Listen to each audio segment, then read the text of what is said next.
Vamos a abrir la Biblia en el Evangelio de Mateo, capítulo 16. Os quiero recordar que este versículo que hemos puesto aquí de Mateo 17, levantaos, no temáis, va a ser muy importante que lo interiorices. El Señor nos ayuda a decir, levántate, no te quedes donde estás y sobre todo no temas. Pase lo que pase, venga lo que venga, no temas.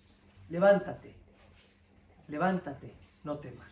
Pero en el Evangelio de Mateo capítulo 16, quiero compartir con vosotros que, comenzando desde el versículo 13, un texto muy conocido que dice: vinieron a Jesús a la región de Cesarea de Filipo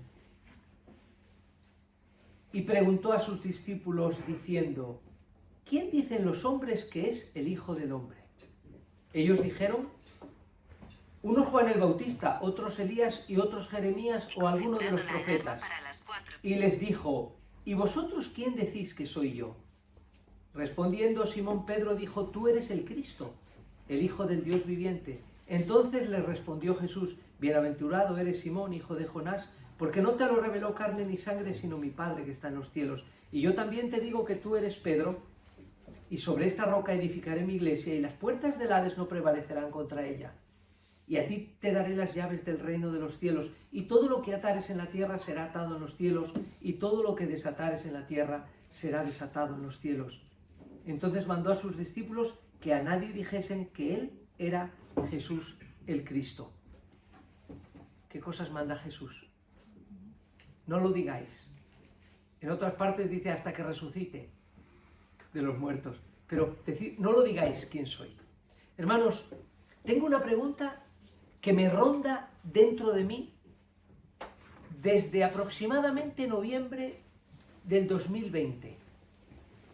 Hará como 3 meses. Tengo una pregunta, un rum dentro de mí y no sé si sabré darle respuesta. Y perdonadme, no sé si sabremos darle respuesta. No es por nada. Tengo una pregunta que me ronda y no sé si sabremos darle respuesta. La pregunta es: ¿está la Iglesia del Señor a la altura de las circunstancias? ¿Está la Iglesia de Jesús a la altura de las circunstancias en las que estamos? El Señor dijo a sus discípulos que las puertas del Hades no prevalecerán contra la Iglesia. Pero ¿sabéis? La Iglesia de Jesús, no la Iglesia evangélica, no la Iglesia católica, no, la Iglesia de Jesús, creo que ha tomado siempre 2 posturas: o ser estática o sedentaria, o ser nómada. El pueblo de Israel era un pueblo nómada. Sus fundadores, Abraham, eran nómadas, iban a la tierra prometida, pero de forma nómada. El otro día hasta alguien me dijo que la razón por la que no comen cerdo, yo siempre pensaba que los árabes y los judíos y algunas otras etnias no comían cerdo por la cuestión de la triquinosis y todas esas cosas, que podrá ser. Pero alguien me dijo, muy versado, me dijo que es que no comían cerdo porque el cerdo es un animal estático, sedentario. No le podía, a las ovejas sí se las puede llevar a pacer de un sitio a otro, pero a los chones, a los cerdos, hay que criarlos en un sitio estático. Entonces, para que no se hicieran estáticos y fueran nómadas, no criaban cerdos y no los comían. En fin, era muy versado el que me lo dijo, ¿eh? Pero bueno, yo lo digo porque igual en un momento determinado dije, pues igual sí, pero estoy hablando de ser nómada o ser sedentario. ¿La Iglesia del Señor es nómada o es sedentaria? ¿Cómo es la Iglesia? La Iglesia sedentaria es estática. La Iglesia nómada está en movimiento, en permanente búsqueda, como cuando los pastores en España, no los pastores evangélicos, los pastores del ganado, salían en primavera, salían de la parte sur y venían hacia la parte norte a comer todo por los montes, el verde y todo, y bajaban otra vez, hacían las transhumancias que se llamaban. en búsqueda de la comida. Esa pobre gente que cuidaba a esos animales iba detrás de ellos. ¿La iglesia es estática o es nómada? El Señor no ha cambiado, ¿verdad que no? Pero las circunstancias sí. ¿No es cierto? Sí. Y tanto que han cambiado. Estamos viviendo un momento distinto. De cambios, claro que de cambios. De circunstancias difíciles, de enfermedad real, de pobreza, de dificultad de acercamiento unos a otros, de cultos limitados. La pregunta es, ¿qué está pasando? O mejor preguntar, yo no me conformo con la pregunta, ¿qué está pasando?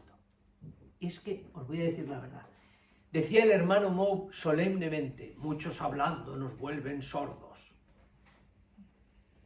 Y me gustaba esa frase, tantos hablando nos vuelven sordos. Esa frase yo me la he acuñado para mí de siempre. No me importa lo que estén diciendo, porque todo el mundo dice cosas con intereses, absolutamente todos. Entonces, la pregunta que yo me hago es, igual que la iglesia del Señor está a la altura de las circunstancias, la segunda que... ¿Y ahora cómo seguimos? Esa es la pregunta que yo me hago. Mi pregunta es, ¿y ahora qué? ¿Y ahora cómo va esto? ¿Y ahora cómo seguimos? Por ejemplo, he tenido estos días... Me he reunido con algunos de los pastores, entre ellos con el de Torrelavega y su mujer, y tuvimos una conversación muy interesante en torno a todo esto de la pandemia. Hay que escuchar a la gente que sabe, los que están metidos en los hospitales, los que están escuchando las cosas que están pasando. Y bueno, hablando de todo un poco, yo le dije, Begoña, creo que esto ha venido para quedarse. Y se me quedó. Porque esto va a ser un constante cambio. Así que, mejor, ¿ahora qué? La pregunta mía es, ¿ahora qué? Lo que conocemos...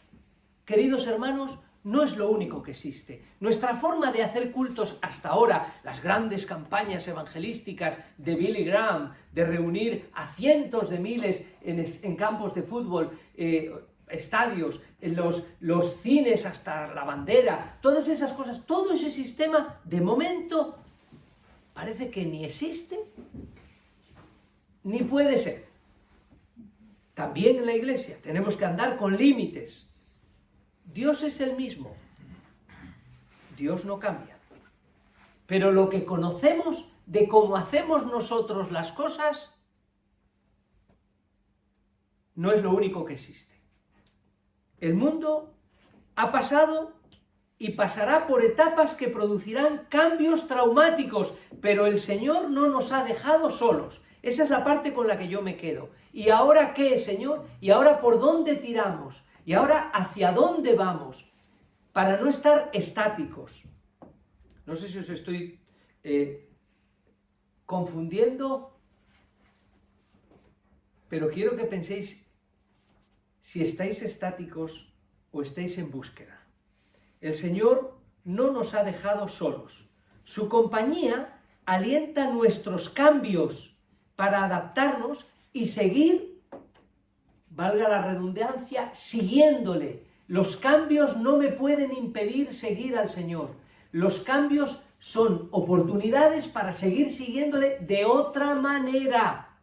Los fundamentos no cambian, los principios no cambian. El Señor es el Señor, sentado en su trono a la diestra de Dios Padre Todopoderoso. Eso no cambia, que la gente se tiene que convertir. No cambia, eso no cambia. Pero las circunstancias sí. Mirar para atrás... Es que antes lo hacíamos así, es que es peligroso, muy peligroso. Cada vez que se mira hacia como se hacía antes, ya no se ve cómo hay que hacerlo ahora. Una generación a otra va enseñándole, pero cada generación cambia los modelos. Mirar para adelante es el riesgo de seguir a Jesús. Hay que mirar para adelante, hay que mirar desde la fe hacia adelante. Cuando el Señor llamó, por ejemplo, a Mateo, a Pedro, a Andrés, ¿qué les dijo? Sígueme. Nada más. Sígueme. A uno le dijo, y te haré pescador de hombres, pero sígueme. Esa era la petición. Nada fue igual en las vidas de los apóstoles ni de los discípulos a partir de ese día. Y todo lo que pasaron fue impensable al principio. En esta época también se puede seguir al Señor. No con los viejos parámetros, sino con los que necesitamos ahora. ahora esto está cambiando, ya no podemos hacer reuniones no sé dónde, ya no podemos hacer los bautismos en el río como los hacíamos, ya no podemos celebrar el día de Pentecostés, pero vamos a ver que igual hay otras cosas que hacer, que es posible que podamos hacer otras cosas. Creo que sí. Cuando el Señor llamó a estos hombres no se imaginaban. En esta época también se puede seguir al Señor. No con los viejos parámetros, sino con los que son necesarios ahora. La Iglesia de Jesús ha terminado en muchos momentos perdiendo su influencia en el mundo. La razón de ser de la Iglesia del Señor no es asustar a la gente, no es crear círculos concéntricos hacia ella. La razón de ser de la Iglesia, bendito sea Dios por los grandes hombres y mujeres que a lo largo de la historia, en crisis increíbles, han seguido al Señor y han sido una bendición para el mundo que les rodeaba, creando lo que fuera para ayudar, muchas veces criticados por la propia comunidad en la que estaban, muy criticados, pero sin duda alguna sirviendo al Señor. La Iglesia de Cristo, la Iglesia del Señor, la razón de ser es ser sal y ser luz. Y la misión de la Iglesia, como decía Wes Miller, que no se convierta la Iglesia en una maquinaria que termina siendo un monumento y termina siendo un museo. ¿Os acordáis cuando nos lo explicó en aquel retiro? Hay muchas iglesias que son museos. No lo digo por la gente que está en ella, que son jóvenes, sino no tienen nada más que son cosas para ir a ver, no tienen ninguna influencia. ¿Dónde hemos perdido la razón de ser de la Iglesia? No estoy diciendo solo la nuestra, estoy hablando de la Iglesia de Jesús. ¿Dónde ha perdido la Iglesia la razón de ser? En lugar de centrarnos nosotros en lo que nos gusta, en lo que nos interesa, es que toda la vida se ha hecho así, es que hay que hacerlo así. ¿Quién ha dicho? Lo que hay que toda la vida hacer es seguir a Jesús. El Señor le dice a sus discípulos, y ahora vamos a entrar en el tema muy rápido, ¿quién dice la gente? ¿Qué dice la gente? ¿Escuchas lo que dice la gente de Jesús? ¿Escuchas lo que la gente dice de Jesús? ¿Qué dice la gente de Jesús? ¿Y tú qué dices de Jesús? ¿Qué puedes decir? ¿Dónde hemos perdido la razón de ser? ¿En qué lugar nos hemos centrado en lo que nos gusta? En un movimiento muy lento, que la Iglesia ha ido por rachas. Estamos contentos que bautizamos a 12, a 14 en un año, como si eso fuera. Algo pasa y espiritualmente esta situación podría ser una racha de gran influencia. El Espíritu Santo hace la obra, no mis reglas o mis preferencias. Es el Espíritu Santo el que hace la obra, no mis reglas y mis preferencias. Cuando los apóstoles se juntaron a orar, no esperaban que llegara el Espíritu Santo como llegó y que los persiguieran y que de la persecución fueran predicando por el mundo entero. No tenían organizado el programa. Las reglas y las preferencias las hemos puesto nosotros. Dios ha sido fiel con cada generación y yo tengo que ser fiel al Señor en esta generación. La reina Esther fue fiel a Dios y a su pueblo en su generación y para esto ha llegado al reino. Y ella dijo una frase: y si perezco, que perezca. Toda una reina, no sé si lo diría la reina de España, si perezco, que perezca. Pero esta reina sí que dijo: y si perezco en el intento de salvar a mi pueblo, que perezca. Eso es una referencia. Y el rey David, como dice en el libro de los Hechos, fue fiel a Dios en su generación. Fue fiel a Dios en su generación. Esta época no es un caos. Es una oportunidad en la que Dios nos ha puesto para dar algo, aunque sea poquitín, pero algo daremos. Termino sobre el texto que hemos leído. Jesús hace una pregunta. Y hace una pregunta para que contestéis, queridos hermanos. ¿Quién dice la gente que es el Hijo del Hombre? Tú tienes que contestar. ¿Qué te dice a ti la gente? ¿Quién es Jesús? ¿Quién es Jesús para la gente hoy día? Y tendrías que tener una respuesta para esto. Tendrías que escuchar a la gente, no soltarles la... No se me ha ocurrido la frase. Escúchales lo que dice, escucha lo que dice la gente dice cosas, y cuando te digan cosas, podrás al escucharlas quizás entenderlas y quizás facilitarles. y quizás bendecirles, y quizás ayudarles. Y ¿sabes una cosa? Estaba hablando con un educador que hemos tenido en la asociación y me decía, el otro día vino un interno a hablarnos y nos dijo las cosas que dijo. Yo le escuchaba con cariño, mirándole a los ojos, y le decía, no, hijo, no te compliques la vida, no te compliques. Me decía todo lo que iba a hacer, no te compliques la vida, no te compliques la vida. Y el educador que iba conmigo, que no es creyente, me dice, te cuentan todo. Digo, sin preguntar. Porque él pregunta mucho. Demasiado. Y es mejor no preguntar, hay que dejar que... ¿Quién dice la gente? Escucha las palabras de Jesús. ¿Quién dice la gente? Algo dice la gente. Y la gente, perdón, no es tonta, ¿vale? Es gente. Y la gente es como tú y como yo, y piensan, y escuchan, y viven, y sufren, y tienen que expresar sus sentimientos. Tú no lo sabes todo. Ellos tampoco. ¿Quién dice la gente? ¿Qué dice la gente? Lo que dicen, y la segunda cosa es, ¿y vosotros quién decís que soy? Porque claro, no lo que tú crees, sino lo que tú dices que es Jesús. ¿Qué dices tú de Jesús? ¿Qué relación tienes tú con Jesús? ¿Cómo te ven los demás a ti con Jesús? ¿Qué significa tu vida para los demás a ti que dices que crees en Jesús? El segundo asunto es muy importante. Hay cosas que no son nuestras. Dice Jesús a Pedro, bienaventurado Pedro, esto no lo has descubierto porque te ha llevado tu madre a la escuela dominical, sino porque has tenido una revelación de Dios tú mismo. Y esto es muy importante también. Y recordad, las puertas del Hades no prevalecen contra su iglesia, que no somos los salvadores de la iglesia, que la iglesia es de Jesús. Si le quitara alguna vez el nombre de Nueva Vida a la iglesia, le pondría Iglesia de Jesús. Me gustaría que fuera la iglesia de Jesús. Y que lo fuera de verdad, no solo de nombre. No hay miedo, la iglesia es de Jesús. Mi preocupación es que yo esté en la iglesia, no cuidar la iglesia. No sé si me entendéis lo que estoy diciendo. Mi preocupación es quedarme yo en la iglesia, no cuidarla, porque igual me pongo a cuidarla y la estropeo. No me faltaría razón para hacerlo, ¿eh? Jesús edifica su iglesia. Dice en Lucas 22, y termino, del 31 al 34. Simón, Simón, Satanás ha pedido zarandearos como al trigo, pero yo he rogado por ti, para que tu fe no falte. ¿Qué es lo que no te falte? ¿La iglesia? No. ¿La comida? No. ¿El trabajo? No. La fe. He rogado por ti, para que tu fe no falte. Y tú, una vez vuelto, confirma a tus hermanos.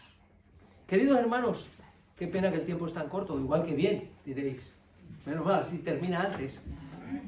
Hermanos, yo quiero saber esas dos preguntas. Señor, ¿ahora qué hago? Venga a preguntarle durante todo este tiempo. Reconozco que cuando nos cerraron los 3 primeros meses estaba más perdido que un pulpo en un garaje. Perdido, digo, ¿y ahora qué será? Y preocupado con daros los estudios y grabarme y aprender a grabarme. Y ahora que si lo técnico, que si hay que organizar. No, escucha. Vamos a ver qué nos dice Jesús. ¿Qué nos dice? ¿Cómo podemos ser, cuando Él nos pregunte, ¿quién dice la gente? Enteraros lo que está diciendo la gente. ¿Qué dice la gente? ¿Y tú qué dices? ¿Sabe? La iglesia es de Jesús. ¿Se enterará la iglesia de por dónde va ahora el mundo? ¿Se enterará? ¿Se enterará? Ay, es que cuando yo me convertí, uy, ¿cómo era la iglesia cuando yo me convertí? Los nostálgicos del museo. Esos son los del museo. Cuando tú te convertiste, ya, como decía uno de mi pueblo, las ranas criaban pelo. Y ahora ya no. El mundo ha cambiado. No te quedes mirando a la iglesia del 2019 de Nueva Vida. No te quedes mirando a la iglesia del 2019. Hay una iglesia nueva. Hay una iglesia viva en este tiempo y en estas circunstancias, que trasciende al local, que trasciende a todo. Por eso, 3 cultos, 24, pues 24, 1 por hora. ¿Que hay que reunirnos otra vez por vídeo? Pues otra vez, no pasa nada. Pero sin perder la ilusión de que yo edificaré mi iglesia. Yo edificaré mi iglesia. Es la iglesia de Jesús. Que el Señor os bendiga. Y que os levantéis sin temor, en el nombre del Señor. Con todas tus peticiones, con todas tus preocupaciones en las manos de Jesús. Señor, bendice a tu iglesia. Bendícenos a todos. Que tu paz esté en nuestros corazones. Yo te agradezco por cada uno de estos hermanos y hermanas que juntos hemos tomado de tu mesa hoy, que hemos cantado alabanzas. Gracias por los que tocan y por los que cantan y por los que sirven y por los que presiden. Gracias por cada hermano, por los niños que están ahora aquí. Gracias por todo. Es tu iglesia, Señor. Tú la cuidas y la sustentas. Guárdanos en la hora del mal. No nos dejes caer en la tentación. Y pon tu paz en nuestros corazones. En el nombre de Jesús. Amén. Quiero terminar